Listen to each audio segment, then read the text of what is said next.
మీరు ఎవరికి ఏమి ఇవ్వాల్సిన అవసరం లేదు భయ్యా. మీరు ఎందుకు సపోర్ట్ చేయాలి, ఎస్పెషల్లీ యూట్యూబర్స్ కి.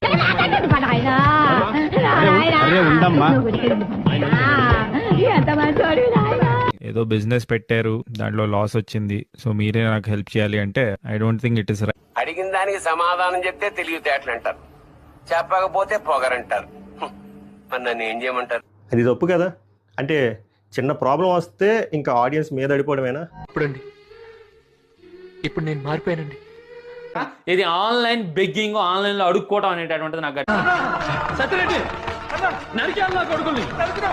ప్రాఫిట్ వస్తే మీకు ఏమైనా ఇస్తారా? ఇవ్వరు కదా. నేను ఏ యూట్యూబర్ ని ఉద్దేశించి చెప్పట్లేదు ఇది. కూడా ఆడియన్స్ దగ్గర నుంచి మళ్ళీ ఎందుకు మనం మనీ తీసుకోవాలి? ఎందుకు వాళ్ళని జలగల్లా రక్తం తాగేయాలి? ఇట్ట తయారయ్యేనా మీరంతా? ఏ ఊరు మీది? ఇంతమంది దగ్గర మీరు బ్యాచ్? లాస్ వచ్చిన తర్వాత జనాల్ని ఇలా హెల్ప్ చేయడం చాలా తప్పు నా ఉద్దేశంలో.